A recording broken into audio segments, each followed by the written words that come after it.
আপনার এই ছোট্ট অবুজ ছেলেটাই আগামী দিনের শায়েখ আহমদুল্লাহ হবে।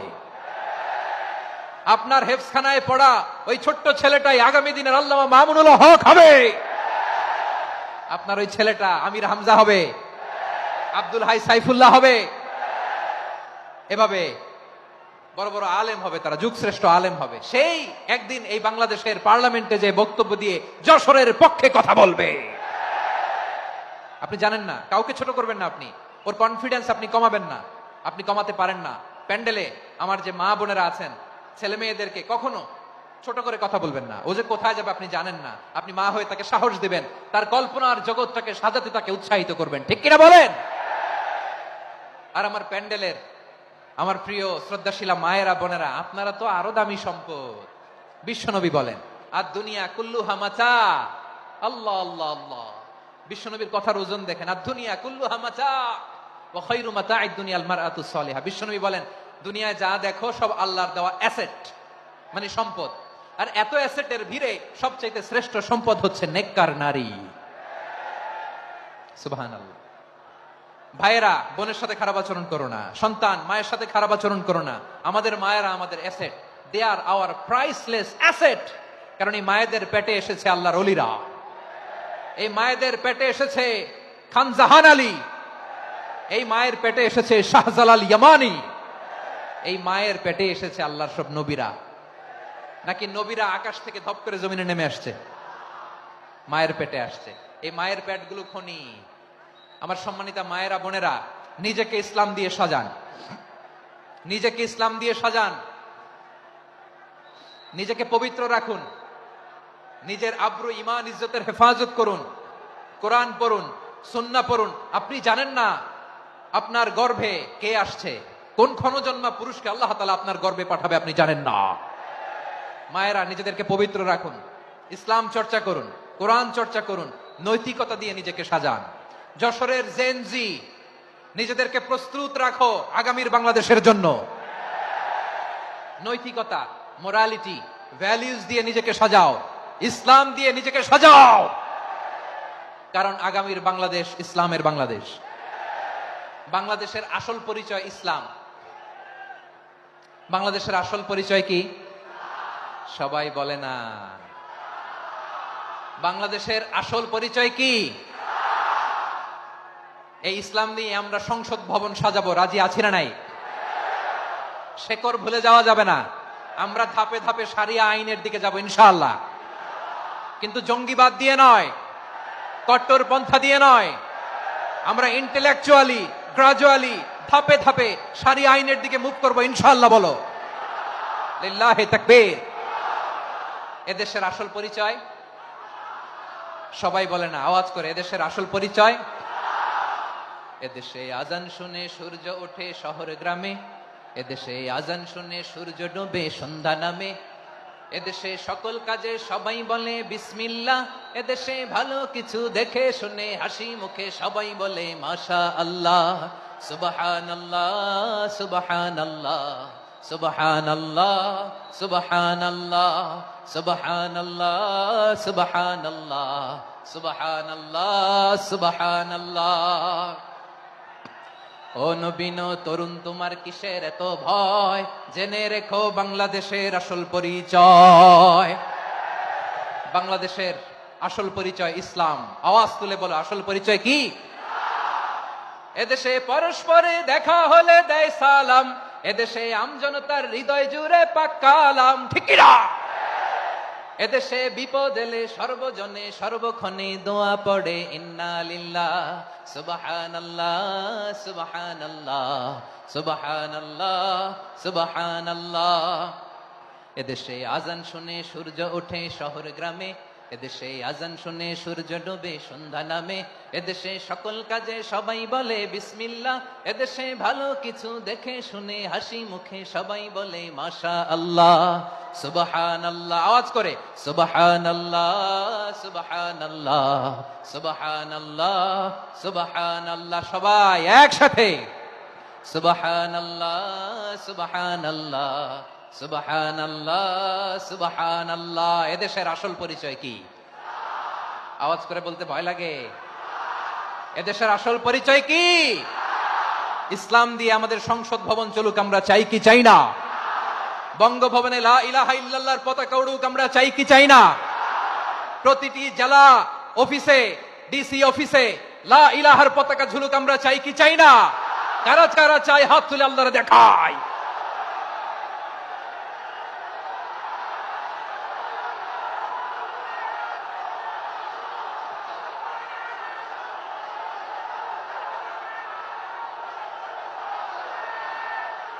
মাশাআল্লাহ, মাশাআল্লাহ, মাশাআল্লাহ, মাশাআল্লাহ।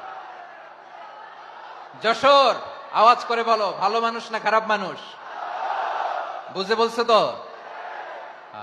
মানুষ ভালো হলে যে কত ভালো। এই মানুষকে যত্ন নিলে, মানুষকে মানুষ বানালে যে সে কি হতে পারে শুনবা? হ্যাঁ, নাকি মোনাজাত দিয়ে দিব? শুনবা? তাহলে থামতে হবে। থামো, আমি যখন বলবো থামো থামো, তাকবীরের সময় দিলে তাকবীর, থামো থামো। মানুষকে যত্ন নিলে, এদিকে এদিকে ড্রোন নামায় ফেল, হয়েছে ড্রোনের ফুটেজ হয়ে গেছে, এবার ড্রোন নামায় ফেল, আমার দিকে তাকাও। মানুষকে, তোমরা এদিক সেদিক তাকালে তো গুরুত্বপূর্ণ পয়েন্ট মিস হয়ে যাবে। এদিকে এদিকে, হ্যাঁ মাস ঠিক আছে, এদিকে। মানুষকে যত্ন নিলে মানুষের মধ্যে আল্লাহ কি পটেনশিয়াল রেখেছে। আমি জাপানের দুইটা উদাহরণ দেই। জাপানের, এই এই এভাবে এভাবে হবে, হয় বসো নয় পেছনে, কথা নাই, কথা তো বলাই যাবে না, হারাম কথা বলা আজকে, একেবারে চুপ। আজকের জন্য হারাম করে দিছে আমি, কিছু সময়ের জন্য একেবারে নিষিদ্ধ। জাপানের দুইটা উদাহরণ দেই, খেয়াল করে একটু শুনেন, বুঝবেন। আল্লাহ, 2022 সালে জাপানের সাথে জার্মানির খেলা, ফিফা ওয়ার্ল্ড কাপ 2022। এক পক্ষে জাপান, আরেক পক্ষে কোন দেশ? কথা শুনে নাই। এক পক্ষে কোন দেশ, আরেক পক্ষে সবাই, এক পক্ষে আরেক পক্ষে। ওই খেলায় জিতেছিল জাপান, জিতেছিল 22 সালের এই ফিফা ওয়ার্ল্ড কাপে জাপান ফুটবল খেলায় জিতে, as a part of their celebration তারা খেলার পরে পুরো স্টেডিয়ামটারে ক্লিন করে, the fan base of Japan. লক্ষ লক্ষ মানুষ খেলা দেখতে যায়, তো এত ডাস্টবিনও তো নাই, তো যারা ডাস্টবিনে জায়গা পায় নাই তারা এই যে চকলেটের প্যাকেট, পানির বোতল, চিপসের প্যাকেট তারা এদিকে সেদিকে রেখে দিয়েছে। জাপানের ভক্তরা, জাপানের ফলোয়াররা, as a part of their celebration তারা খেলার পরে পুরো স্টেডিয়ামের সব ময়লা আবর্জনা ক্লিন করে তারপরে বিদায় নিয়েছে। তাদেরকে কি ক্লিন করার দায়িত্ব দেওয়া হয়েছিল? এই যশোর, জাপানের যে ছেলেরা খেলা দেখতে গেছিল ওদেরকে কি ক্লিন করার দায়িত্ব দিছিল? তারা কি স্টেডিয়ামের পরিচ্ছন্নতা কর্মী? তাদের আকল, তাদের সিক্স সেন্স তাদেরকে বলেছে। ছোটবেলা থেকে জাপান গভর্নমেন্ট ওদেরকে এত পরিচ্ছন্নতা শেখায়, ক্লিনলিনেস অ্যাওয়ারনেস ক্যাম্পেইন করায়। ক্লাসে আমি দেখেছি, ক্লাসে নিজের বেঞ্চ নিজে মুছে, ক্লাসের মাঝখানে একটা সময় দেয়, নিজের টেবিল নিজে মুছে, নিজের ক্লাসরুমটা নিজে পরিষ্কার করে। রাস্তাঘাটে একটা ধুলা নাই, ময়লা নাই, একটা টিস্যু নাই। খেলার পরে গোটা বিশ্বকে তাক লাগিয়ে দিয়েছে। জাপানের ফ্যানরা সবার রেখে যাওয়া গার্বেজ, টিস্যু, বোতল পরিষ্কার করে তারপরে স্টেডিয়াম থেকে বিদায় নিয়েছে। আমরা কেন এমন হইতে পারলাম না? আমরা কেন এমন হইতে পারলাম না? জাপানের যারা এগুলো করছে ওদের 3টা করে চোখ না? চোখ তো 3টা, জাপানা লাগো, জাপানা লাগো, হাত তো 4টা, কান তো 6টা। হ্যাঁ, নাকি আমার মতো 2 হাত 2 কানালা মানুষ? চোখে দেখলে ওটা মানুষ না। চিন্তা করছেন? তার মানে জাপানিজদেরকে যে গ্রুমিং করে শিখানোর মাধ্যমে পরিচ্ছন্ন বানানো গেছে। ওরা যেমনি মানুষ, আমরাও মানুষ। আমাদের সন্তানদেরকে শেখালে তারাও পারবে, পারবে কিনা? 2 নম্বর উদাহরণ বলি। চট্টগ্রাম, ফেনীতে যারা গিয়েছেন, মেঘনা গুমতি ব্রিজ প্রকল্প নাম শুনছেন? মেঘনা একটা ব্রিজ পার হওয়া লাগে। এই মেঘনা গুমতি, এখানে 3টা ব্রিজ, কাঁচপুর সহ, এই 3টা ব্রিজের নির্মাণ কাজ, রেনোভেশনের কাজ দেওয়া হয়েছিল জাপানের একটা কোম্পানিকে। কাকে? জাপানের কোম্পানি। নির্মাণ শেষে 738 কোটি টাকা বেঁচে গেছিল, এটা গভর্নমেন্টের হাতে দিয়ে তারা বিদায় নিয়েছে। কত টাকা? 738 কোটি টাকা। যত প্রাক্কলিত ব্যয় নির্ধারণ করা হয়েছে সব টাকা সরকার, তৎকালীন সরকার, 2019-এর সরকার, কারা ছিল তো জানেন? এই 2019-এর সরকার তাদেরকে দিয়েছে। তারা রিনোভেশন নির্মাণ শেষে 738 কোটি টাকা অতিরিক্ত বেঁচে গেছিল, এটা আবার গভর্নমেন্টের হাতে বুঝাই দিয়ে তারা বিদায় নিচ্ছে। আমরা কেন এমন হইতে পারলাম না? জাপানের ওরাও মানুষ, আমরাও মানুষ, তার মানে মানুষে মানুষে পার্থক্য আছে না নাই? আচ্ছা, আচ্ছা, জাপানের দুইটা উদাহরণ দিলাম, এবার আমার দেশের দুইটা উদাহরণ দিব না? বাংলাদেশের দুইটা উদাহরণ দিই। 1 নম্বর উদাহরণ, গত সপ্তাহে আপনারা জানেন কক্সবাজার আমার একটা প্রোগ্রাম ছিল, তো হেলিকপ্টারে গিয়েছিলাম। ফেনী জেলা যখন পার হচ্ছি আমি দেখলাম 3টা উইন্ড মিল ছিলেন তো, বিশাল পিলার, 3টা 4টা পাখা থাকে, বায়ু বিদ্যুৎ কেন্দ্র, বাংলাদেশের প্রথম বায়ু বিদ্যুৎ কেন্দ্র এটা, মুহুরী প্রজেক্ট বলে এটা সম্ভবত, মুহুরী প্রজেক্ট। তো সাগরের বাতাসের ঝাপটায় এটা ঘুরে এনার্জি হয়, ইলেকট্রিসিটি উৎপাদন হয়। তো আমি পাইলটকে বললাম, ভাই এগুলো থেকে কেমন ইলেকট্রিসিটি উৎপাদন হয়? কয় হুজুর একটু হয় না, কিছুই হয় না। কিছুই হয় না মানে? বলে হুজুর বাংলাদেশে যত উইন্ড মিল আছে এটার পাখা একটাও ঘুরে না। আল্লাহ, বলেন কি? তাহলে এই যে কোটি কোটি টাকা ব্যয় করে যে উইন্ড মিল, কয় হুজুর ভিতরে ফিটফাট, উপরে ফিটফাট, ভিতরে সদরঘাট। তার মানে কোটি কোটি টাকা দিয়ে এই উইন্ড মিল বানায়, এখানে কিছু নাই, দুর্নীতির আড্ডাখানা, আখড়াখানা বাংলাদেশ, ঠিক কিনা বলেন? হায় রে, জাপানিজরাও মানুষ, আমরাও মানুষ।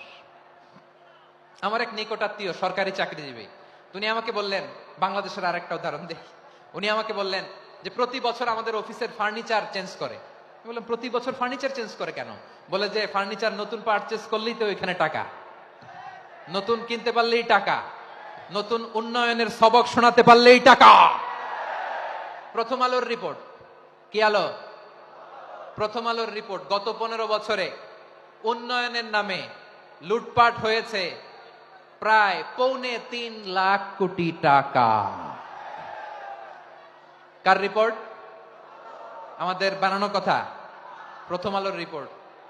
গত 15 বছরে কারা ছিল জানেন তো? হ্যাঁ, শুধু ওনাদেরকেই দোষ দিয়ে লাভ নাই। স্বাধীনতার পর থেকে শুধু শাসকের হাত বদল হয়েছে, আমরা কিছু পাই নাই, ঠিক কিনা বলেন? শুধু ওনাদের দোষ দিয়ে কি লাভ? একদল খাইছে, আরেক দল খাওয়ার জন্য রেডি হয়ে আছে। আমরা এরকম চাই না। আমরা চাই স্বাধীন সার্বভৌম বাংলাদেশ, আমরা চাই দুর্নীতিমুক্ত বাংলাদেশ। আমি নিউজটাতে কতবার বললাম, এটা কি সম্ভব? 3.25 লাখ কোটি টাকা লুটপাট, মানে লুটপাট করতে করতে এদেশের জনগণকে ফুটপাতে বসাই দিচ্ছে। প্রিয় ভাইয়েরা, জাপানের মানুষও মানুষ, আমরাও মানুষ। সিদ্ধান্ত আপনার, কোন মানুষ হবেন, ভালো মানুষ না খারাপ মানুষ? আজকের আলোচনার বিষয় হচ্ছে মানব সম্পদের উন্নয়ন, human resource development. It's a process to increase the capacity of knowledge, skill, capacity of the people of a country. একটা দেশের মানুষের জ্ঞান, তাদের দক্ষতা কি করে বাড়ানো যায়, বাড়িয়ে দেশের উন্নয়ন করানো যায়, এটাই হচ্ছে মানব সম্পদ উন্নয়নের মূল কথা। তাহলে মানব সম্পদ হচ্ছে একটা দেশের সবচাইতে শক্তিশালী পুঁজি। প্রাকৃতিক সম্পদ, খনিজ সম্পদের চেয়েও দামি হচ্ছে মানব সম্পদ। আমার প্রিয় যশোর, প্রাকৃতিক সম্পদ, খনিজ সম্পদের চেয়ে দামি সম্পদ কি সম্পদ? আল্লাহ তাআলা দয়া করে আমাদেরকে এই মানব সম্পদ দিয়েছেন। আসুন আমাদের এই মানুষগুলোকে আমরা সোনার মানুষ বানাই। রাজি আছেন তো সবাই? রাজি আছেন? মানুষ পারে না এমন কোনো কিছু নাই, চাইলে সব পারে। এজন্য মানুষকে তারবিয়া দিতে হবে, যথাযথভাবে তাদেরকে গড়তে হবে। আসুন আমরা সিরাতের আয়নায় বিশ্বনবীর জীবনী থেকে দেখি তিনি কিভাবে হিউম্যান রিসোর্সকে ম্যানেজ করতেন। যদি আপনাদের সময় হয়, দু একটা উদাহরণ দিয়ে আজকে আমি আমার আলোচনার বিদায় নিব। হবে? সময় হবে কয়েক মিনিট? হ্যাঁ, শান্ত থাকবেন তো? শান্ত থাকবা? হ্যাঁ, ঠিক আছে। এই ধাক্কার মধ্যে ঢুকছে, এবার মজা বুঝতেছো তো? হ্যাঁ, মানা করছিলাম না? ঠিক আছে, টের পাও। হ্যাঁ, ঠিক আছে। যে আওয়াজ করবে আমি ওকে দেখতেছি, কে কে আওয়াজ করে দেখতেছি। শেষ কথা, শেষের দিকে চলে আসছি। বিষ্ণু ইসলাম কিভাবে হিউম্যান রিসোর্সকে ম্যানেজ করতেন, মজার কথা আছে কয়েকটা, বলে বিদায় নিব। বিশ্বনবী কিভাবে এই মানব সম্পদকে ম্যানেজ করতেন। বিশ্বনবী he was a very good talent hunter, চৌকস ট্যালেন্ট হান্টার ছিল। কার মধ্যে কি ট্যালেন্ট আছে দেখলেই বুঝে ফেলতেন। সুবহানাল্লাহ পড়বেন না?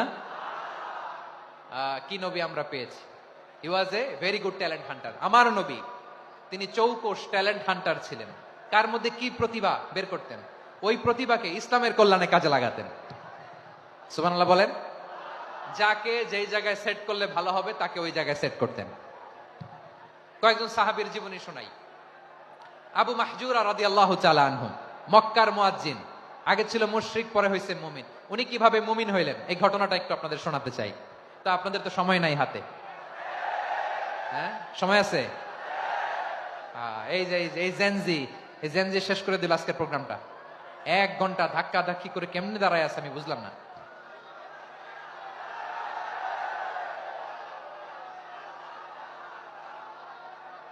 না না, তাকবির না, তাকবির না, চুপ করতে হবে। What I need you stop, just shut up, চুপ। হ্যাঁ ঠিক আছে, এভাবে।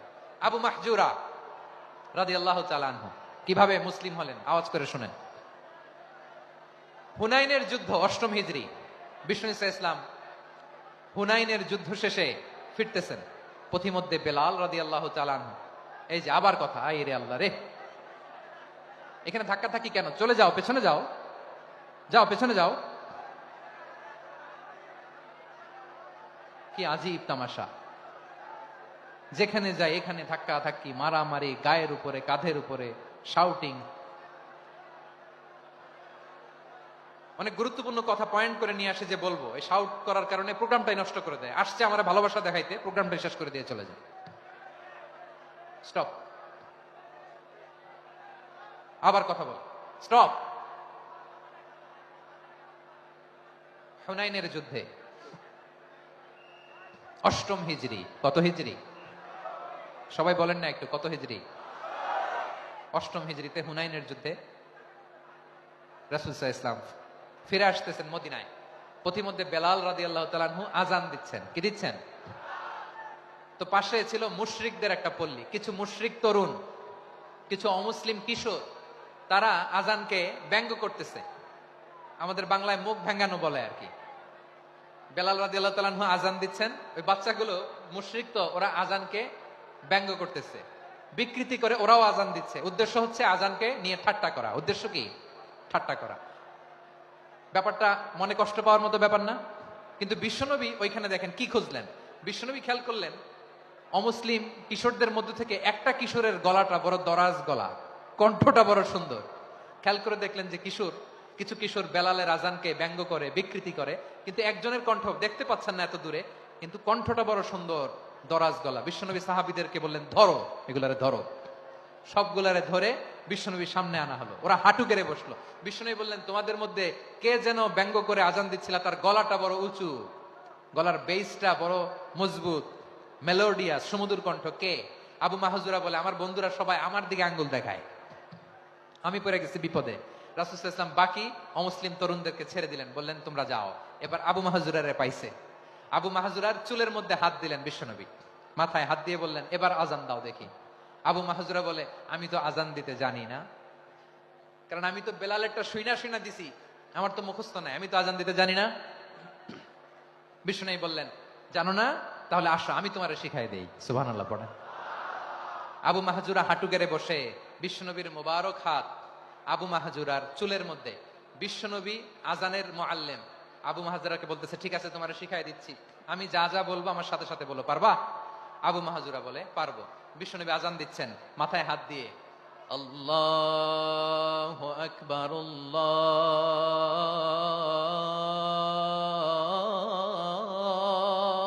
আকবার। আবু মাহজুরা এই বাক্যটা পড়লেন। বিশ্বনবী দ্বিতীয় বাক্য পড়তে আরম্ভ করলেন, আল্লাহু আকবার, আল্লাহু আকবার। আবু মাহজুরা এই বাক্যটা বললেন। বিশ্বনবী আবু মাহজুরার মাথার মধ্যে হাত দিয়ে তৃতীয় বাক্য বললেন,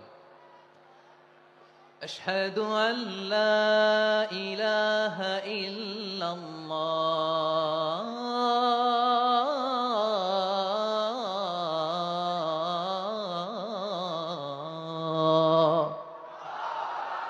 আবু মাহজুরা তৃতীয় বাক্য পড়লেন। বিশ্বনবী একটা বাক্য পরে আবু মাহজুরা পরে, বিশ্বনবী পরে আবু মাহজুরা পরে। আবু মাহজুরা কিন্তু অমুসলিম, মুশরিক।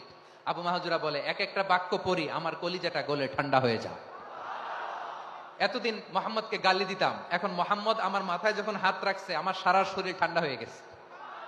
বিশ্বনবী আযান শিখাচ্ছেন, একটা একটা বাক্য পড়ে আবু মাহজুরাও পড়ে, বিশ্বনবী পড়ে, আবু মাহজুরাও পড়ে।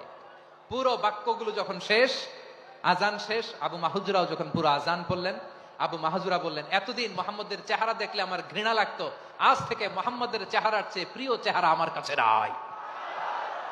আবু মাহজুরা বললেন, ও মুহাম্মদ, আজানের বাক্য তো আপনি আমারে শেখালেন, এখানেই শেষ করবেন না, আপনি আমারে পড়ায় দেন লা ইলাহা ইল্লাল্লাহু মুহাম্মাদুর রাসূলুল্লাহ সাল্লাল্লাহু আলাইহি ওয়াসাল্লাম। বিশ্বনবীর সাথে দাঁড়িয়ে উনি শাহাদা পড়ে মুসলমান হয়ে গেলেন। এবার আবু মাহজুরা বলে, ইয়া রাসূলুল্লাহ, ইয়া হাবিবাল্লাহ, আমি মুমিন হয়েছি, মুসলমান হয়েছি, আপনার কাছ থেকে আজান শিখার সৌভাগ্য আমি লাভ করেছি গো নবী। আমার কণ্ঠের বড় তারিফ করেছেন আপনি, আমার আজানকে আপনি পছন্দ করেছেন। একটা জিনিস আপনার কাছে চাই, আপনি আমাকে মক্কার মসজিদুল হারামের মুয়াজ্জিন হিসেবে অ্যাপয়েন্ট করে দেন। বিষ্ণু ইসা ইসলাম বললেন, যাও আবু মাহজুরা, আমি তোমাকে পৃথিবীর শ্রেষ্ঠতম মসজিদ মক্কার মসজিদুল হারামের মুয়াজ্জিন হিসেবে অ্যাপয়েন্ট করে দিলাম। দেখছেন কিভাবে ট্যালেন্ট হান্টিং করতে হয়, কিভাবে হিউম্যান রিসোর্স মানব সম্পদকে ব্যবহার করতে হয়। আসছিল আজানকে ভেঙাইতে, আসছিল কেন? আজানকে ব্যঙ্গ করার জন্য, বিকৃত করার জন্য। আজানকে বিকৃত করতে যে ইসলামের সবচেয়ে শ্রেষ্ঠ মসজিদের মুয়াজ্জিন হয়ে গেল। পড়েন সুবহানাল্লাহ। হযরত আবু মাহজুরা রাদিয়াল্লাহু তাআলা আনহু ওনার এই সুললিত কণ্ঠ ব্যবহার করে মসজিদুল হারামে এত সুন্দর করে আল্লাহু আকবার বলে আজান দিতেন, মানুষগুলোর, মুসল্লিগুলোর, মক্কাবাসীর হৃদয়কে তিনি বিগলিত করে দিতেন, মানুষের হৃদয়কে ঠান্ডা হয়ে যেত। শুধু এখানেই শেষ না আমার যশোরের ভাইয়েরা, বিশ্বনবী যখন সাইয়েদনা আবু মাহজুরা রাদিয়াল্লাহু তাআলা আনহুকে আজান শিখাচ্ছিলেন, বলেন তো বিশ্বনবীর হাতটা কোথায় ছিল? আবু মাহজুরার মাথার সামনে, এই চুলের উপরে ছিল। আবু মাহজুরা ওই স্মৃতিটাকে ধারণ করবার জন্য, ওই স্মৃতিকে বহন করার জন্য বিশ্বনবীর মোবারক হাত আবু মাহজুরার কপালের চুলের যেই জায়গায় লেগেছে, মৃত্যুর আগের দিন পর্যন্ত আবু মাহজুরা মাথার ওই চুলে কোনোদিন ছুরি আর কামার লাগায় নাই, সেখানে কেচি লাগায় নাই, চুলের মধ্যে খুর লাগায় নাই। আবু মাহজুরা ডান দিকের চুল কাটতো, বাম দিকের চুল কাটতো, পেছনের চুল কাটতো, সামনের চুল কাটতো না। আবু মাহজুরা রাদিয়াল্লাহু তাআলা আনহুর সামনের চুলগুলো বড় হতে হতে যখন এত বড় হয়ে যায়, তিনি চুলগুলো পেঁচিয়ে মাথার মধ্যে রাখতেন, তারপরে তিনি পাগড়ি পরতেন। সবাই জিজ্ঞেস করতো, আবু মাহজুরা, এটা আবার কেমন স্টাইল? দেখতে তোমারে কি বিদঘুটে লাগে? কেমন অড লাগে, কেমন খারাপ দেখা যায়? মক্কায় এমন কোন মানুষ তো দেখি নাই, ডানে চুল কাটে, বায়ে চুল কাটে, পেছনে চুল কাটে, সামনে কাটে না। ওরে আবু মাহজুরা, কেমন দেখা যায় তোমারে? তুমি সামনের চুল কাটো না কেন? আবু মাহজুরা বলে, আমি হাঁটু গেড়ে পেয়ারা নবীর সামনে বসেছিলাম, আমার এই মাথার চুলের মধ্যে মুবারক হাত লাগিয়ে বিশ্বনবী নিজে আমাকে আজানের প্রতিটা বাক্য শিক্ষা দিয়েছেন। বিশ্বনবীর মোবারক হাত, পবিত্র হাত আমার মাথার চুলের যে জায়গায় লেগেছে, আমি চাই ওই চুলগুলা নিয়ে আমি আমার কবরের ভিতরে যাব।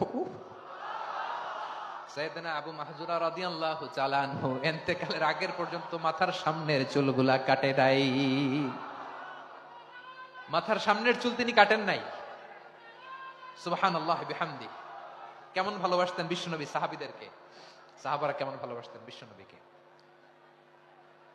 সামনের চুলগুলো বড় হতে হতে এত বড় ছিল, পেঁচিয়ে রেখে পাগড়ি পরতেন, কাটতেন না। নবীর হাত লেগেছিল। সুবহানাল্লাহ পড়েন। তাহলে what is the lesson? Moral of the story কি? মোরাল অফ দ্য স্টোরি হচ্ছে, আসছিল আজানকে ব্যঙ্গ করার জন্য, বিকৃত করার জন্য, হয়ে গেল মসজিদুল হারামের মুয়াজ্জিন। দেখেন বিশ্বনবী একটা খারাপ সিচুয়েশনের মধ্যে থেকে কি ভালো জিনিস বের করে আনলেন। আমি যে শুরুতে বলেছি কিভাবে তিনি হিউম্যান রিসোর্সকে ডেভেলপ করেছেন, ম্যানেজ করেছেন। তিনি যে চৌকস ট্যালেন্ট হান্টার ছিল, দেখেন সবার মধ্যে থেকে এরে বাছাই করে মুয়াজ্জিন বানাই দিয়েছেন। সুবহানাল্লাহ পড়েন। তার মানে এই না সবাইরে ধরে ধরে উনি মুয়াজ্জিন বানাইছেন। যার যেই ট্যালেন্ট আছে তাকে ওই কাজে অ্যাসাইন করেছেন, যার যেই প্রতিভা আছে তার প্রতিভাকে ইসলামের কাজে লাগিয়েছেন। সুবহানাল্লাহ পড়েন। যায়েদ বিন সাবিত রাদিয়াল্লাহু তাআলা আনহু নাম শুনেছেন?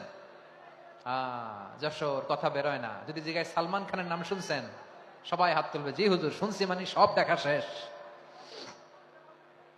সালমান খান, আমির খান, অমুক খান, সব খান মুখস্থ, কিন্তু যায়েদ বিন সাবিতের নাম মুখস্থ নাই মুসলমানদের। যে সাহাবী মাথার সামনের চুল কাটে নাই, মসজিদুল হারামের মুয়াজ্জিন বানাইছেন বিশ্বনবী, সাহাবীর নাম কি? খায়া ফেলাইছে। স্লোগানের সাথে খায়া ফেলাইছে। আবু মাহজুরা, কি নাম? আবু মাহজুরা আল জুমাহি রাদিয়াল্লাহু তাআলা আনহু। এই নামটা আজকে নিয়ে যাইতে হবে যশোর। আবু মাহজুরা রাদিয়াল্লাহু তাআলা আনহু। 2 নম্বরে বলছিলাম যায়েদ বিন সাবিত রাদিয়াল্লাহু তাআলা আনহু। বিশ্বনবী দেখলেন মদিনার এই আনসারী সাহাবী হাইলি ট্যালেন্টেড, ইন্টেলেকচুয়াল, মেরিটোরিয়াস, জ্ঞানের প্রতি তার আকর্ষণ, মারাত্মক আকর্ষণ। বিশ্বনবী তাকে দায়িত্ব দিলেন, কোরআন যা নাজিল হয় তুমি লিখো, কাতিবুল ওয়াহি বানায় দিলেন। সুবহানাল্লাহ। যায়েদ বিন সাবিতরে আবার আজান শিখান নাই, কারণ তার মধ্যে বিশ্বনবী প্রতিভা দেখেছেন, একাডেমিক প্রতিভা। বিশ্বনবীর একাডেমিক প্রজেক্ট গুলো তিনি হ্যান্ডেল করতেন। যায়েদ বিন সাবিত ছিল বিশ্বনবীর ব্যক্তিগত সচিব। কি ছিল? ব্যক্তিগত সচিব। বোঝেন নাই? বিশ্বনবীর ব্যক্তিগত সচিব এবং দোভাষী। ইহুদিরা কিছু লিখে দিলে এটার অর্থ বিশ্বনবীরে বুঝায় দিতেন, আবার ইহুদিদের কাছে কিছু লিখতে হলে তিনি লিখে দিতেন। বিশ্বনবী একদিন বললেন, ইন্নী ওয়াল্লাহি মা আমানু ইয়াহুদা আলা কিতাব।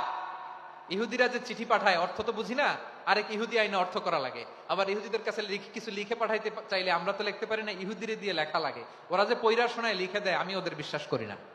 আমার নিজের একজন লোক দরকার। বিশ্বনবী এই যায়েদ বিন সাবিতকে চুজ করলেন ল্যাঙ্গুয়েজের জন্য। উনি বললেন, যায়েদ, তোমার সফট স্কিলকে ডেভেলপ করতে হবে, তুমি হিব্রু ল্যাঙ্গুয়েজ শিখে ফেলো।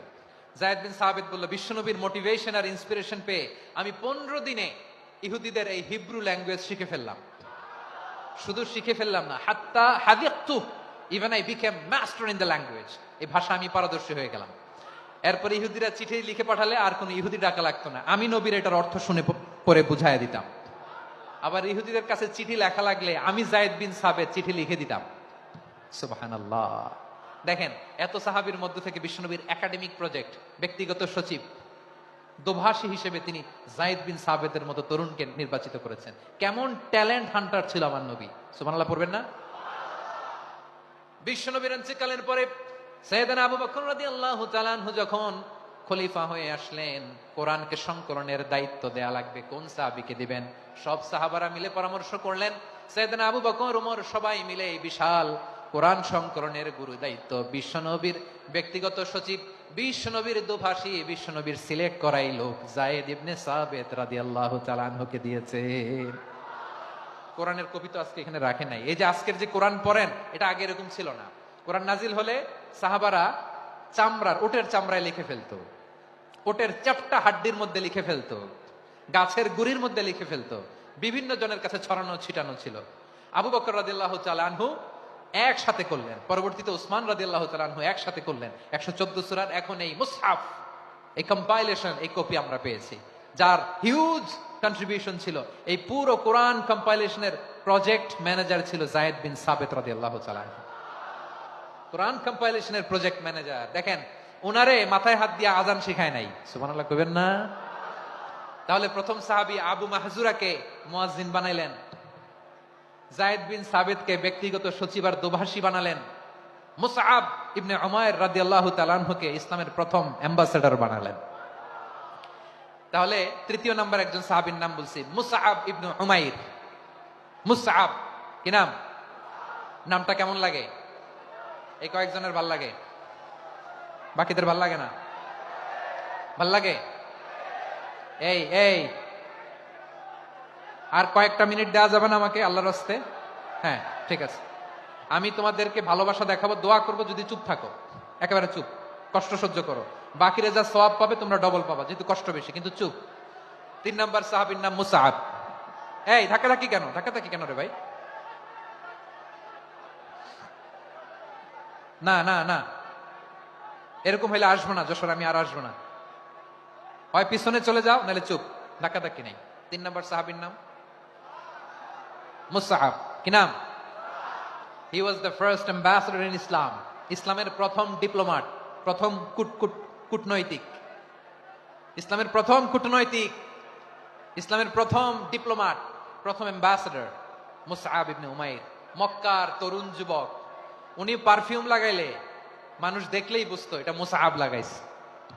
এমন ড্যাশিং ফেসের ছিল, এমন স্মার্ট ড্যাশিং ফেস, এমন পার্সোনালিটির মানুষ ছিল মুসআব রাদিয়াল্লাহু তাআলা আনহু। কারণ যিনি ইসলামের স্পোকম্যান হবেন, মুখপাত্র হবেন, তার স্মার্ট হওয়ার দরকার আছে না নাই? আকাবার প্রথম শপথ যখন হলো, তাদের সাথে বিষ্ণু ইসা ইসলাম মদিনাতে একজন মুখপাত্র পাঠালেন, ডিপ্লোম্যাটকে পাঠালেন, অ্যাম্বাসেডর অফ ইসলাম। তিনি হচ্ছেন মুসআব ইবনে উমাইর। পড়েন সুবহানাল্লাহ। বিশ্বনবী দেখলেন সে অনেক স্মার্ট, তার ডেডিকেশন আছে, সিনসিয়ারিটি আছে, এবং মদিনায় যে আউস খাজরাজ গোত্রের নেতাদের সাথে ডিল করতে হবে, ইহুদিদের সাথে ডিল করতে হবে, ওখানে একজন পাক্কা জানু খেলোয়াড়ের দরকার আছে না নাই? মুসআব ইবনে উমাইর রাদিয়াল্লাহু তাআলা আনহু, ওনাকে বিষ্ণু ইসা ইসলাম চুজ করলেন। এবং বিষ্ণু ইসা ইসলামের এই চুজিংটা, এই সিলেকশনটা এত সুন্দর ছিল, তিনি মদিনাতে যে বিশ্বনবী আসার আগেই মদিনার জমিনকে তিনি উর্বর করে ফেলছেন। প্রতিটা ঘরে ঘরে কালিমার দাওয়াত তিনি পৌঁছায় দিচ্ছেন। জুমার বিধান নাজিল হয়েছে, কিন্তু মক্কায় পরিবেশ নাই জুমা পালনের। বিষ্ণু ইসা ইসলাম একজনকে দিয়ে খবর পাঠালেন, যাও মদিনায় মুসাবকে যে বলো, মুসাব তো আমার শিক্ষক, আমার স্পোকম্যান, মদিনাতে যেন তারা জুমা কায়েম করে। বিশ্বনবীর আগেই মুসাব মদিনার মুসলিমদেরকে নিয়ে মদিনায় প্রথম জুমা কায়েম করে ফেলছে। কোন সুবহানাল্লাহ। ডিপ্লোম্যাটদের কেমন হইতে হয়, অ্যাম্বাসেডার কেমন হইতে হয়, মুসআব রাদিয়াল্লাহু তাআলা আনহুর কাছ থেকে শিখে নাও। মুসআব নামটা কেমন লাগে? যশোর যাদের সন্তান হবে, ছেলে সন্তান, আমার রাস্তায় পাইলে সবাই জিজ্ঞেস করে, হুজুর একটা নাম দেন, আমার ছেলে হবে। যশোরবাসীর জন্য আমি একটা নাম দিয়ে দিলাম, নাম রাখতে হবে মুসআব। কি নাম? নামটা যাদের ভাল লাগে, ছেলে সন্তান অনাগত আসবে, মনে চাইলে নাম রেখে দিবেন মুসআব রাদিয়াল্লাহু তাআলা আনহুর নামে মুসআব। তাহলে মুসআব রাদিয়াল্লাহু তাআলা আনহুকে বিশ্বনবী ল্যাঙ্গুয়েজ শিখান নাই, সফট স্কিল শিখান নাই। যায়েদ রাদিয়াল্লাহু তিনি হিব্রু ল্যাঙ্গুয়েজ শিখেছেন, সুরিয়ানি শিখেছেন, কিন্তু মুসআবকে তিনি বানিয়েছেন the spokesman of Islam, the first diplomat, the ambassador of Islam. সুবহানাল্লাহ পড়বেন না? আব্দুল্লাহ ইবনে আব্বাস রাদিয়াল্লাহু তাআলা আনহু বিশ্বনবীর কাজিন, চাচাতো ভাই। আবার মাইমুনা রাদিয়াল্লাহু তাআলা আনহু, মাইমুনা নবীর স্ত্রী, তিনি ছিলেন আব্দুল্লাহর আপন খালা। তো নবীর বউ যদি ওনার খালা হয়, নবী তার কি? বুঝে নাই, নবী তার কি? খালু। তাহলে সম্পর্ক অনেক গভীর, কাজিন আবার খালু। ছোট্ট মানুষ, তাই রাতে মাঝে মাঝে ঘরে থাকতো। বিশ্বনবী দেখলেন আব্দুল্লাহ যেহেতু আমার ঘরে ঢুকতে পারে, আব্দুল্লাহরে এই উম্মতের বড় শিক্ষাবিদ বানাইতে হবে। কথা বোঝে নাই? আব্দুল্লাহকে কি বানাইতে হবে? শিক্ষাবিদ, এডুকেটর অফ দিস উম্মাহ, এই উম্মার শিক্ষাবিদ বানাইতে হবে। তাই আব্দুল্লাহ ইবনে আব্বাসকে বিশ্বনবী হাতে কলমে শিক্ষা দিয়েছেন। আহারে, আর এরপরে যে কি ভাষা আসবে তোমাদের জন্য আমার মুখ থেকে আমি নিজেও জানি না। 1 ঘন্টা যাবত ধাক্কা ধাক্কি মারামারি। তো আসতে বলছে কে তোমাকে? পেছনে চলে যাও, জায়গা না পেলে। পুরো প্রোগ্রামটাই নষ্ট করে দিল। জি, আমার দিকে তাকান, আমি শেষ করে দিচ্ছি। হবে না, ইন্টেলেকচুয়াল আলোচনা এখানে হবে না, আমি বুঝতে পারছি, আমি শেষ করে দিচ্ছি। আব্দুল্লাহ ইবনে আব্বাস রাদিয়াল্লাহু তাআলা আনহু, মনোযোগ দিয়ে কয়েকটা মিনিট শুনুন, আমি এখনই শেষ করে দিচ্ছি। এরপর আওয়াজ করবে, এই যে এগুলো কি আমি বুঝলাম না। আমি বললাম না সব করা যাবে, বসে যাও, শুয়ে যাও, চলে যাও, আওয়াজ করা যাবে না। অন্যকে বসো এটা বলার দরকার নেই, জাস্ট এদিকে তাকাও। আল্লাহ। আব্দুল্লাহ ইবনে আব্বাস রাদিয়াল্লাহু তাআলা আনহু, উনাকে বিশ্বনবী হাতে কলমে শিক্ষা দিয়েছেন, যেহেতু উম্মতের শিক্ষাবিদ হবেন, এডুকেটর হবেন। তো বিশ্বনবী রাতে যখন তাহাজ্জুদ পড়তেন, ছোট্ট আব্দুল্লাহ ঘরে থাকতো। বুঝতে পেরেছেন? ছোট্ট মানুষ তো ঘরে থাকতো। তো বিশ্বনবী তাহাজ্জুদের জন্য একবার দাঁড়িয়েছেন, ছোট্ট আব্দুল্লাহ ওযু করে দাঁড়াইছে। আচ্ছা বলেন তো, ইমাম আর মুসল্লি মোট যদি 2 জন হয়, একজন ইমাম একজন মুসল্লি, তো মুসল্লি ইমামের কোন দিকে দাঁড়াবে? ডানে দাঁড়াবে। ছোট্ট আব্দুল্লাহ বুঝে নাই, বিশ্বনবী তাহাজ্জুদ শুরু করেছেন, উনি ইক্তেদা করছেন আর দাঁড়াইছেন বায়ে। কোথায় দাঁড়িয়েছেন? আব্দুল্লাহ বলেন, যখন আমি বায়ে দাঁড়ালাম, আখাযা রাসূলুল্লাহ সাল্লাল্লাহু আলাইহি ওয়াসাল্লাম উযুনি আল ইউমনা ইয়াফতিলুহা, বিশ্বনবী নামাজরত অবস্থায় আমার কান ধরে টেনে আমার ডান দিকে এনে দাঁড় করায় দিলেন। পড়েন সুবহানাল্লাহ। দেখেন, হাতে কলমে শিক্ষা। আর জীবনে ভুলাবে? কথা কয় না, আর ভুলাবে? আর ভুল হবে না। এভাবে বিশ্বনবীর অনেক সঙ্গ পেয়েছেন, সফর করেছেন, একই বাহনে বসেছেন, এক বাহনে বসে লম্বা নসিহত করেছেন, বলেছেন, ইয়া গোলাম ইহফাজিল্লাহ ইয়াহফাজকা, ইহফাজিল্লাহ তাজিদহু তুজাহাক, ইযা সাআলতা ফাসআলিল্লাহ ওয়া ইযা ইসতাআনতা ফাসতাইন বিল্লাহ। আল্লাহর বিধান মানো, আল্লাহর বিধান রক্ষা করো, আল্লাহ তোমায় রক্ষা করবে।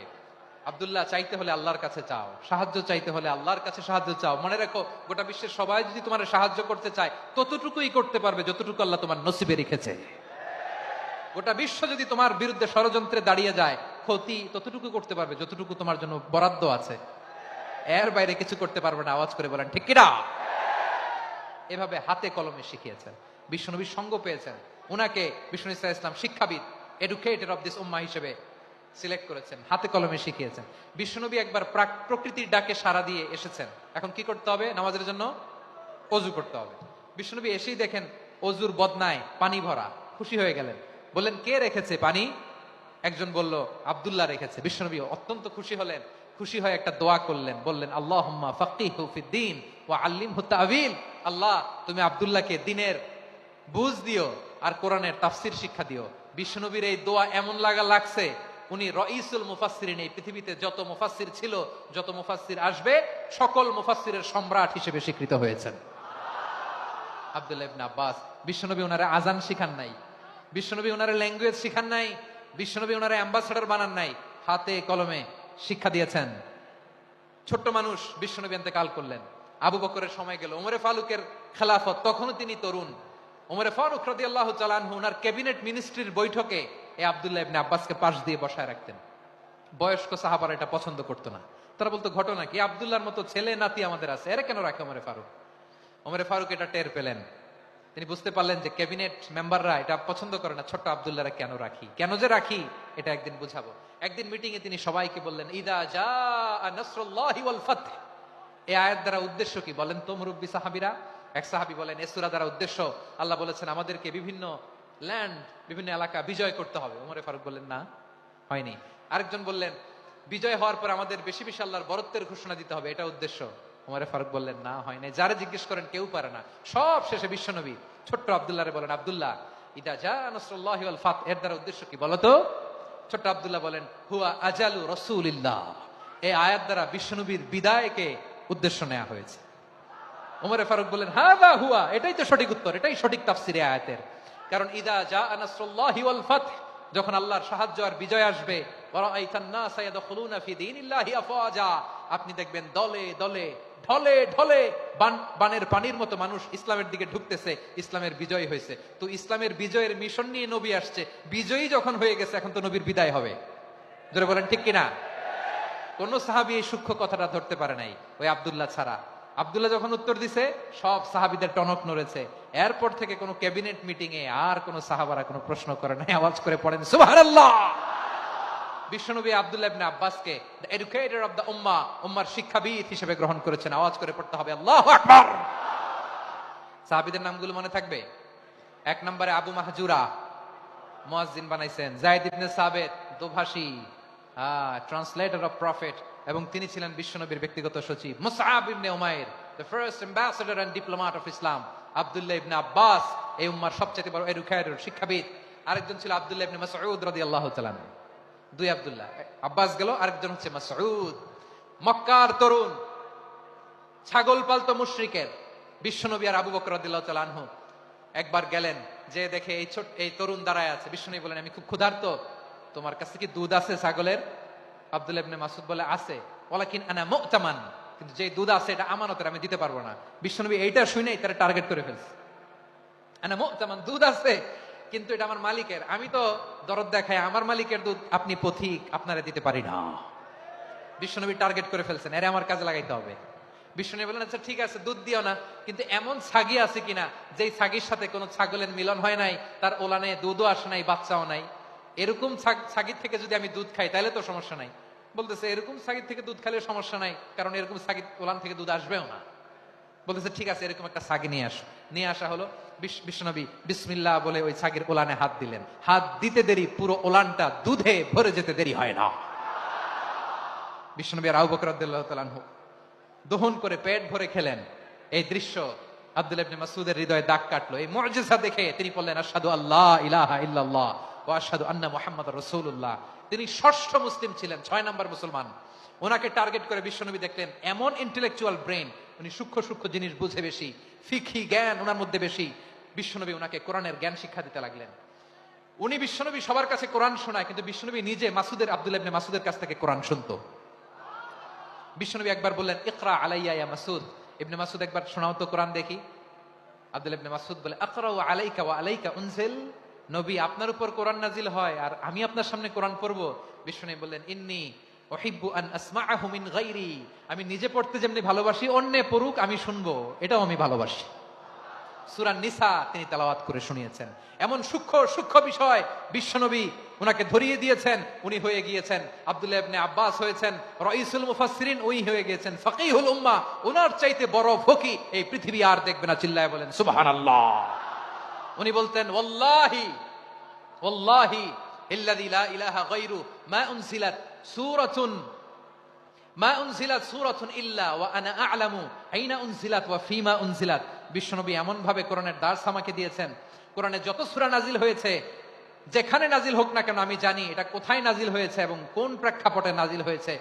এমন একটা সূরা নাই যে সূরার কোথায় নাজিল হয়েছে আমি মাসুদের জানা নাই, কোন প্রেক্ষাপটে নাজিল হয়েছে আমার জানা নাই। এরকম ঘটবে না। চিল্লায় বলেন আল্লাহু আকবার। এই আব্দুল্লাহ ইবনে মাসউদ রাদিয়াল্লাহু তাআলা আনহু ওমর ফারুকের সময় কুফার চিফ জাস্টিস ছিলেন। কুফা নগরীর চিফ জাস্টিস। চিফ জাস্টিস বুঝেন নাই? বিচারপতি। কি ছিলেন? সবাই বলে নাই কি ছিলেন? বিচারপতি ছিলেন। এবং ওনার যে ফিকহি জ্ঞানের ধারা, এটাই আলকামা, ইব্রাহিম আন-নাখাই, হাম্মাদ ইবনে সুলাইমান হয়ে ইমাম আবু হানিফা পর্যন্ত পৌঁছেছে। এবং ওনার ফিকহি জ্ঞানের ধারাই হানাফি মাযহাবে অ্যাকসেপ্ট হয়েছে। আজও এগুলো হানাফি মাযহাবে চর্চিত হয়। হানাফি মাযহাবের সব ফিক আব্দুল্লাহ ইবনে মাসউদের ফিকহি জ্ঞানের ধারা থেকে নেওয়া হয়েছে। চিল্লায় পড়েন সুবহানাল্লাহ। তাহলে উনাকে বিশ্বনবী বানিয়েছেন জুরিস্ট, আইনবিদ, ফাকিহ। উনারে আযান শিখান নাই। হিউম্যান রিসোর্স ডেভেলপমেন্ট কিভাবে করবেন, মানব সম্পদের উন্নয়ন কিভাবে করতে হয়, কিভাবে যার যেখানে প্রতিভা কাজে লাগাতে হয় উনি দেখিয়েছেন। সুবহানাল্লাহ পড়বেন না? খালিদ বিন ওয়ালিদ নাম শুনছেন? কে কে শোনেন নাই হাত তোলেন। কি ছিলেন? বীর যোদ্ধা ছিলেন খালিদ বিন ওয়ালিদ। কিন্তু তিনি ইসলাম ধর্ম গ্রহণ করেছেন অনেক দেরিতে, 8ম হিজরিতে। তার মানে 8ম হিজরির আগে উনি মুশরিকদের পক্ষে লড়াই করেছেন। ওনার হাতে কত মুসলিম সাহাবী যে নিহত হয়েছে হিসাব নাই। বিশ্বনবী টার্গেট করে রাখছে, তুমি আমাদের মুসলিমদের এত ক্ষতি করলা, তুমি যখন মুসলমান হবা তোমার দিয়ে আমি এমন কাম করামু যে এটা আর কেউ করতে পারবে না। সুবহানাল্লাহ নাই? যশোর ক্লান্ত হয়ে গেছে।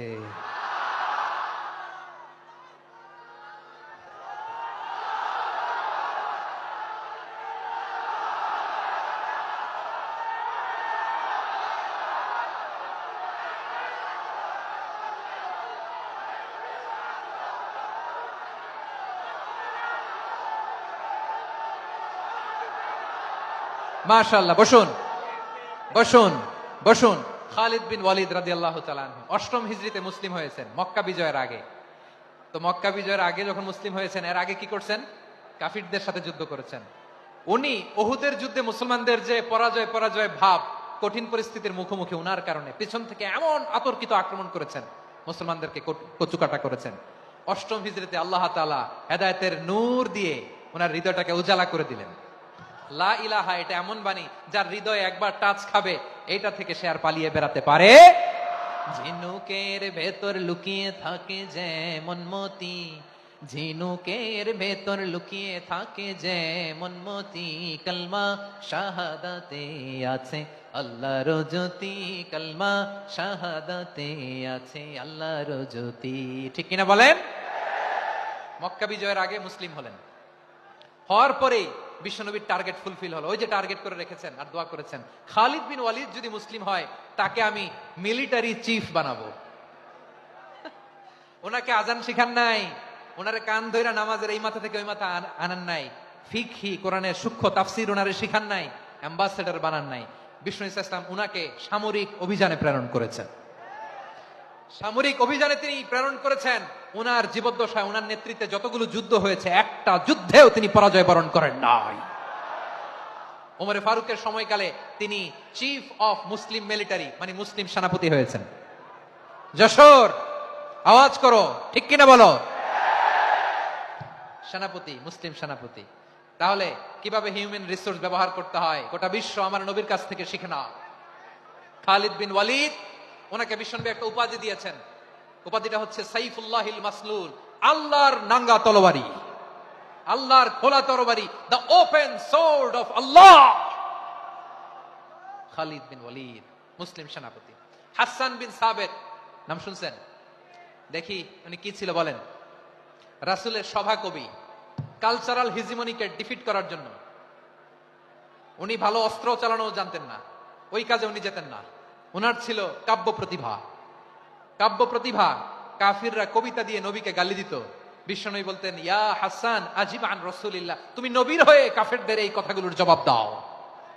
বিশ্বনবীর একটা মিম্বার ছিল, বিশ্বনবীর মিম্বারের পাশাপাশি মসজিদে নববীতে এই হাসান বিন সাবেতের জন্য বিশ্বনবী একটা স্পেশাল মিম্বার বানিয়ে দিয়েছেন। এখান থেকে তুমি জবাব দাও। এবং বিশ্বনবী বলেছেন, আল্লাহুম্মা আইয়িদহু বিরূহিল কুদুস, আল্লাহ হাসান আমার পক্ষে জবাব দেয়, তুমি জিব্রাইল মারফত তাকে সাহায্য পাঠাইয়া দিও। রাসূল সাল্লাল্লাহু আলাইহি ওয়াসাল্লামের সভা কবি, the poet of the prophet, নবীর কবি। উনি কবিতা দিয়ে এমন উচ্চাঙ্গের ভাষায় কবিতা দিয়ে তিনি জবাব দিতেন, কাফিরদের গা শিহরে যেত, তাদের হৃদয়ে আগুন ধরে যেত। তাহলে এরকম কবিরও দরকার আছে না নাই? এখন যাকে আল্লাহ দিছে কাব্য প্রতিভা, এরা যদি আপনি যুদ্ধের ময়দানে পাঠান হবে? যারে দিছে সুরেলা গলা, এরা যদি অ্যাম্বাসেডর বানান হবে না। হাসান বিন সাবেত ছিলেন বিষ্ণু ইসলামের কবি। হুযায়ফা ইবনুল ইয়ামান বিশ্বনবীর গোয়েন্দা বিভাগের প্রধান। কিসের প্রধান? হুযায়ফা ইবনুল ইয়ামান। ওনার ছিল ডিটেকটিভ মাইন্ড, ডিটেকটিভ মাইন্ড, গোয়েন্দা বিভাগের প্রধান। এবং উনি হচ্ছেন সাহিবু সিররি রাসূলিল্লাহ, রাসূল সাল্লাল্লাহু আলাইহি ওয়াসাল্লামের গোপন তথ্যের ধারক বাহক। নবীর যেই কথা কেউ জানে না, সব হুযায়ফার পেটের ভিতরে ছিল। সুবহানাল্লাহ পড়েন। মদিনার যত ইহুদিদের একটা লিস্ট ছিল, এই লিস্ট শুধু দুইজন জানতো, বিশ্বনবী আর হুযায়ফা। সুবহানাল্লাহ পড়বেন না? তাহলে ওনাকে কোন দায়িত্ব দিছে? কোন বিভাগ? যশোর, আওয়াজ করো, কোন বিভাগ? গোয়েন্দা বিভাগের হেড ছিল। খন্দকের যুদ্ধে প্রচন্ড আজকের মতো শৈত্য প্রবাহ, মাটি খনন করতে করতে সাহাবীদের পেটে ক্ষুধা নাই, দাঁড়াইতে পারে না নামাজের জন্য, এত ক্লান্ত, ক্ষুধা, ক্লান্ত, শ্রান্ত। বিশ্বনবী বললেন, কে আছো এই কঠিন শীত, এই ভয় আর ক্ষুধার মধ্যেও খন্দকের পরীক্ষার টপকে শত্রু শিবিরে যে আমাকে তথ্য দিবা, কে আছো? কারো গায়ে শক্তিই নাই যে দাঁড়াবে, কেউ দাঁড়ায় না। বিশ্বনবী তখন নিজে হুযায়ফাকে ডাক দিলেন, হুযায়ফা, যে আমাকে আজকে শত্রু শিবিরের তথ্য এনে দিবে, সে জান্নাতে আমার মোরাফাকা, আমার সঙ্গী হবে। হুযায়ফা রাদিয়াল্লাহু ইবনুল ইয়ামান জীবনের ঝুঁকি নিয়ে এই ক্ষুধা, শৈত্য প্রবাহ, কোল্ড ওয়েভস কে উপেক্ষা করে পরীক্ষা টপকে শত্রু শিবিরে যে সবার কথাগুলো চুপে চুপে শুনে বিশ্বনবীর দরবারে এসে গোয়েন্দাদের মতো তথ্য সরবরাহ করেছে। বিশ্বনবীর গোয়েন্দা বিভাগের প্রধান হুযায়ফা ইবনুল ইয়ামান ইন্টেলিজেন্স বিভাগ চালাতেন। মুনাফিকদের নাম ওনার কাছে ছিল। মুআয ইবনে জাবাল মদিনা রাষ্ট্রের সবচেয়ে সিনিয়র আমলা ছিলেন। আমলাতন্ত্র চিনেন তো? প্রশাসনিক কাজ যারা চালায়, অ্যাডমিনিস্ট্রেশন বুঝেন না? The department of administration. মদিনার রাষ্ট্রের সিনিয়র আমলা মুআয ইবনে জাবাল মুতাখাসসিসুন ফিল হালাল ওয়াল হারাম, হালাল হারামের স্পেশালিস্ট ছিলেন। বিশ্বনবী উনাকে ইয়ামানের গভর্নর করে পাঠাইছেন। বলেছেন, ইন্নাকা তা'তি কওমান আহলা কিতাব, এমন গোষ্ঠীর কাছে যাবা যারা ইহুদি নাসারা, আগে শাহাদা পড়লে এরপরে নামাজের দাওয়াত দিও, নামাজ পড়লে যাকাতের দাওয়াত দিও। গভর্নরের অ্যাটিটিউড যেমন থাকে তেমন অ্যাটিটিউড ধরে রাখো। সুবহানাল্লাহ পড়েন। তাহলে মুআয ইবনে জাবালকে দিয়ে বিশ্বনবী কবিতা লেখায় নাই, চিঠি লেখায় নাই, আজান দেওয়ায় নাই। সুবহানাল্লাহ পড়বেন না? সব শেষ সাহাবী বলি, আবু হুরায়রা রাদিয়াল্লাহু তাআলা নাম শুনছেন? বিড়ালের বাবা। কি করতেন? খালি হাদিস মুখস্থ করতেন। উনি বলতেন, আলজামু রাসূলুল্লাহ আলা মিলই বাতনি, আমার শুধু পেটের ক্ষুধার বন্দোবস্ত হইলে আমি নবীর সঙ্গ ছাড়তাম না। আমার আনসার সাহাবারা ক্ষেত খামারের কাজ করতো, আমার মুহাজির সাহাবারা ব্যবসা করতো, আর আমি নবীর সাথে সাথে থাকতাম। শুধু সকাল বিকাল দুই বেলা যদি আমার খাবারের বন্দোবস্ত হয়, আমি আর নবীর লক ছাড়ি না। সুবহানাল্লাহ কইবেন না? 5374টা হাদিস তিনি বর্ণনা করেছেন। সবচেয়ে বেশি হাদিস বর্ণনাকারী সাহাবী। হাদিস প্রিজার্ভেশনের কাজে বিশ্বনবী ওনাকে কাজে লাগিয়েছেন। উনি একদিন বলেন, ইয়া রাসূলুল্লাহ আসমাউ মিনকা কাসীরান ফালা আহফাজু, নবী অনেক কথা শুনি আমার মনে থাকে না। বিশ্বনবী বললেন, তাই? তুবসুত রিদাক, তোমার চাদরটা বিছাও। আবু হুরায়রা বিছালেন, বিশ্বনবী হাত বুলায় দিলেন, এরপরে অনেক হাদিস বর্ণনা করলেন। আবু হুরায়রা বলে, তারপর থেকে বিশ্বনবী যাই বর্ণনা করে আমি শুনি আর একটাও ভুলি না। এখন সুবহানাল্লাহ। বিশ্বনবী ওনাকে হাদিস প্রিজার্ভেশন, নবীর এই যে লক্ষ্য হাদিস প্রিজার্ভেশনের এই দায়িত্ব দিয়েছেন সাইয়েদনা আবু হুরায়রা রাদিয়াল্লাহু তাআলা আনহুকে। প্রিয় ভাইরা, তাহলে 10 জন সাহাবীর কথা যে বললাম, আপনারা কি খেয়াল করেছেন কত বড় ট্যালেন্ট হান্টার, চৌকস ট্যালেন্ট হান্টার ছিল আমার নবী। এক একজনের এক এক ট্যালেন্ট এক এক কাজে অ্যাসাইন করেছেন, এক একজনকে এক এক দায়িত্ব দিয়েছেন, এক একজনের প্রতিভাকে এক একভাবে বিকশিত হওয়ার সুযোগ দিয়েছেন। আওয়াজ করে বলেন ঠিক কিনা? এখন আমার পর্দার আড়ালে আমার মায়েরা বলবে, এতগুলো পুরুষ সাহাবীর কথা বললো, নারী সাহাবীরা কি কিছু করে নাই? হ্যাঁ, একজন নারী সাহাবীর কথা বলে মোনাজাত হবে, দোয়া ছাড়া কেউ যাব না। রুফাইদা আল আসলামিয়া রাদিয়াল্লাহু তাআলা আনহা, ওনার বাবার নাম সাআদ আল আসলামি। বিশ্বনবী কি খেয়াল করলেন দেখেন, সাআদ ছিল মদিনার বড় ডাক্তার। এই নারী সাহাবী রুফাইদা বাবার কাছ থেকে চিকিৎসা বিদ্যা শিখেছেন। যখন শিখছে, বিশ্বনবী দেখলেন আমার তো প্রতি সপ্তাহে সপ্তাহে যুদ্ধে আহত সাহাবীদের সেবা দিবে কে? বিশ্বনবী রুফাইদাকে বললেন, রুফাইদা তুমি মসজিদে নববীর পাশে একটা মেডিকেল ক্যাম্প করো। এই যে সাকিনা আদ্দিন মেডিকেলের আমার ছাত্রী বন্ধুরা, শুনে রাখো, তোমাদের আইকন হচ্ছে এই রুফাইদা আল আসলামিয়া। বিশ্বনবীর ডিরেকশন অনুযায়ী তিনি মসজিদে নববীর পাশে একটা মেডিকেল ক্যাম্প করলেন এবং আহত সাহাবাদের চিকিৎসা উনি ওনার টিম নিয়ে দিতেন। বিশ্বনবীর পরামর্শে উনি আনসারি এবং মুহাজির মহিলা সাহাবীদেরকে নিয়ে একটা স্পেশাল মেডিকেল টিম গঠন করলেন। খায়বার যুদ্ধে 7ম হিজরিতে যখন বিশ্বনবী যায়, উনি ওনার টিম নিয়ে আসলেন, বললেন, ইয়া রাসূলুল্লাহ, আমরা তো তলোয়ার চালাতে পারি না, আমরা তো তীর মারতে পারি না, আপনি যদি অনুমতি দেন খায়বার অভিযানে আমি আমার টিম নিয়ে মেডিকেল টিমের সেবাটা সার্ভিসটা দিতে চাই। পড়েন সুবহানাল্লাহ। বিশ্বনবী অনুমতি দিলেন, যোদ্ধা সাহাবীদের সাথে রুফাইদা আল আসলামিয়া উনিও মেডিকেল টিম নিয়ে অগ্রসর হলেন। খায়বারের প্রতিটা আহত ইনজুর্ড সাহাবী যারা ইনজুরি শিকার হয়েছেন, সবাই রুফাইদা আল আসলামিয়ার এই মেডিকেল ক্যাম্প থেকে চিকিৎসা সহায়তা পেয়েছেন। সুবহানাল্লাহ পড়েন। দেখেন কিভাবে বিশ্বনবীর ট্যালেন্ট বাছাই করতেন। আপনি অবাক হবেন, বাহরাইনের মেডিকেল ইউনিভার্সিটিতে রুফাইদা আল আসলামিয়া মেডিকেল প্রাইজ অ্যাওয়ার্ড প্রতি বছর দেয়া হয়। যদি আদ্দিনের এই মেডিকেল আমার বোনেরা যদি জেনে থাকো জানো, না হলে নতুন করে জানো, সার্চ দিও, রুফাইদা আল আসলামিয়া মেডিকেল অ্যাওয়ার্ড বাহরাইনের ইউনিভার্সিটিতে দেওয়া হয়। প্রিয় ভাইয়েরা, তাহলে আলোচনার সামারি আমরা করি। বিশ্বনবী যার যেখানে ট্যালেন্ট তাকে ওইখানে কাজে লাগাতেন। আওয়াজ করে বলেন ঠিক কিনা? এবার একটা ইন্টারভিউ হবে, আওয়াজ করে বলেন, আবু মাহজুরাকে বিশ্বনবী কি বানাইছেন? হ্যাঁ, ভুলে গেছেন? সামনের চুলে হাত দিয়ে বিশ্বনবী কি সুন্দর গলায় আজান শিখালেন। মুয়াজ্জিন। যায়েদ বিন সাবিতকে একাডেমিক প্রজেক্টের দায়িত্ব দিয়েছেন, তিনি ছিলেন বিশ্বনবীর দোভাষী ব্যক্তিগত সচিব। মুসআব ইবনে Umair, the first ambassador of Islam. Abdullah ইবনে আব্বাস, উম্মার বড় শিক্ষাবিদ মুফাসসির। আব্দুল্লাহ ইবনে মাসউদ ছিলেন জুরিস্ট। কি ছিলেন? জুরিস্ট ছিলেন, এই উম্মার সবচেয়ে বড় জুরিস্ট। খালিদ বিন ওয়ালিদ, সেনাপ্রধান। হাসান বিন সাবিত ছিলেন বিশ্বনবীর সভাকবি। কি ছিলেন? বিশ্বনবীর সভাকবি ছিলেন। এরপরে হুযায়ফা ইবনুল ইয়ামান কি ছিলেন? গোয়েন্দা বিভাগের প্রধান। মুআয ইবনে জাবাল কি ছিলেন? সিনিয়র আমলা, ইয়ামানের গভর্নর। আবু হুরায়রা রাদিয়াল্লাহু তাআলা আনহু হাদিস প্রিজার্ভেশনের কাজ করেছেন। আর আমাদের রুফাইদা আল আসলামিয়া রাদিয়াল্লাহু তাআলা আনহা কি ছিলেন? নার্স ছিলেন, নার্স হয়ে মেডিকেল সেবা দিয়েছেন। প্রিয় ভাইয়েরা, পুরো আলোচনার যদি সামারি করি, তাহলে বিশ্বনবী যেভাবে হিউম্যান রিসোর্সকে ম্যানেজ করেছেন, যার যেখানে প্রতিভা কাজে লাগিয়েছেন, আমরাও যদি করি, আমাদের বাংলাদেশের চিত্র আমরা পাল্টে দিতে পারবো। আমরা শুরুতে শুনেছি মানুষের আছে অসীম সম্ভাবনা, প্রতিটা মানুষ অনন্য, যত্ন নিলে, যথাযথ পরিচর্যা করলে মানুষ বিশ্ব জয় করতে পারে। ঠিক কিনা? আমাদের হাফেজে কোরআনের সামনে দাঁড়াতে পারে এমন কোন হাফেজে কোরআন আল্লাহর জমিনে জন্ম হয় নাই। গোটা বিশ্ব কাঁপিয়ে তারা সেরা। আমাদের ক্রিকেটাররা সেরা, আমাদের তৈরি পোশাক শিল্প সেরা। এরকম অনেক অনেক সেরা জিনিস আছে, আমরা এগুলোরে নার্চারিং করতে পারি নাই, পরিচর্যা করতে পারি নাই, সঠিক তারবিয়াতের অভাব। তাহলে মানুষের অসীম সম্ভাবনাকে কাজে লাগাতে হবে। ঠিক কিনা বলেন? ইউনুস গভর্নমেন্টকে আমি বলবো, অল্প সময়ের জন্য আপনারা এসেছেন, সংস্কারও করতে হবে, আবার নির্বাচনও করতে হবে। সব সংস্কার হয়তো করতে পারবেন না, যতটুকু পারবেন এর মধ্যে আমাদের যে হিউজ ম্যান পাওয়ার, আমাদের যে মানব সম্পদ, হিউম্যান রিসোর্স, এটাকে ডেভেলপ করে আপনাদের যেতে হবে। যেটা পারবেন না সেটাকে পরবর্তী নির্বাচিত গভর্নমেন্টের কাছে রেখে যেতে হবে, যে তারা যেন করে, তাদের কাছে আপনারা এটা রেখে যাবেন। তাহলে মানুষ চাইলে বিশ্ব জয় করতে পারে। আর মানুষকে হারাতে পারে কেউ? জোরে বলো যশোর, মানুষকে হারাতে পারে কেউ? আল্লাহ আমাদেরকে জনসংখ্যা দিয়েছেন প্রিয় ভাইয়েরা। এই জনসংখ্যা অনেক বড় সম্পদ, এটা আমাদের জন্য অভিশাপ নয়, আশীর্বাদ।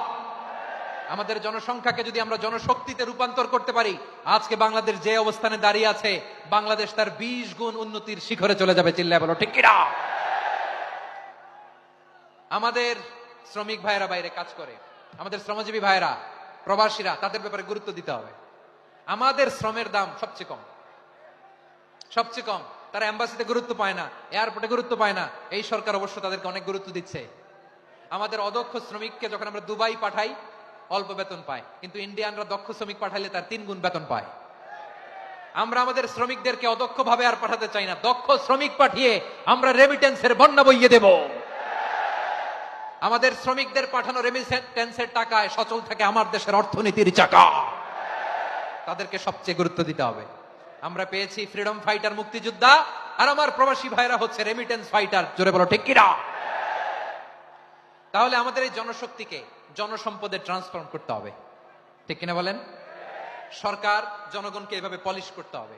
মা বাবারা ছেলে মেয়েদের মধ্যে কার কোন যোগ্যতা, তাকে ওইভাবে কাজে লাগাতে হবে। সবার এ প্লাস পাওয়ার কোনো দরকার নাই।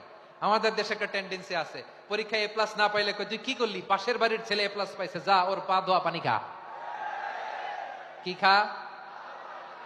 আমি ভাবছি যে পা ধোয়া, এ প্লাস পাওয়া ছেলেদের পা ধোয়া পানির একটা পানির ব্র্যান্ড বানাইতে হবে। এরকম লেখা থাকবে, এ প্লাস পাওয়া ছেলেদের পা ধোয়া পানি। খাওয়া নাই, এগুলার খাওয়া নাই। ওরে আল্লাহ এ প্লাস পাওয়ার জন্য বানাইছে, আর আপনার ছেলেকে এই এ প্লাস গুলারে নিয়ন্ত্রণ করার জন্য আল্লাহ বানাইছে। ওকে দিয়ে আল্লাহ কি করবে আপনি জানেনই না। একটা এ প্লাস, একটা এ গ্রেড একটা মানুষের জীবনকে ঠিক করে দিতে পারে না। আপনার ছেলেকে আল্লাহ অন্যদিকে যোগ্যতা দিয়েছে। ওদের মনোবল ভাঙবেন না, খবরদার, খবরদার। ছেলে মেয়েদের মনোবল ভাঙবেন না। যাকে দিয়ে যেটা হবে তাকে দিয়ে সেটা করতে হবে, তার প্রতিভাকে সেভাবে কাজে লাগাতে হবে। তাহলে বাংলাদেশ, আমাদের এই জনসংখ্যা জনসম্পদে রূপান্তরিত হবে। আমাদের সরকারের তত্ত্বাবধানে আমাদের 18 কোটি জনগণ দক্ষ জনশক্তিতে রূপান্তরিত হোক। আমরা চাই কি চাই না? আমরা ভালো মানুষ, শ্রেষ্ঠ মানুষ হতে চাই কি চাই না? ওই জাপানিজদের মতো সৎ, ওই ইউরোপিয়ানদের মতো কালচার, আমাদেরকে আল্লাহ তাআলা কোরআন সুন্নাহ অনেক কিছু দিয়েছেন। যেহেতু বর্তমানে আমরা দেখছি তারা সৎ, তাদের মধ্যে ভ্যালু আছে, সেগুলো আমাদের মধ্যে আনার দরকার আছে না নাই? আর ইসলাম দিয়ে আমাদের জীবনকে সাজাতে হবে, ইসলাম দিয়ে আমার পরিবারকে সাজাতে হবে। ইসলাম থেকে, কোরআন থেকে প্রেসক্রিপশন না নিলে জীবন সুন্দর হবে না। কোরআন থেকে প্রেসক্রিপশন না নিলে সমাজ সুন্দর হবে না। কোরআনের প্রেসক্রিপশন না মানলে রাষ্ট্র সুন্দর হবে না।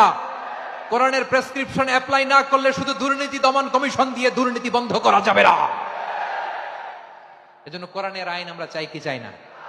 প্রিয় ভাইয়েরা, হিউম্যান রিসোর্স ডেভেলপমেন্ট, মানব সম্পদের উন্নয়ন, আমাদের সরকার যেন এদিকে নজর দেয়। আমরা যেন এই ব্যাপারে যত্নবান হয়ে উঠি।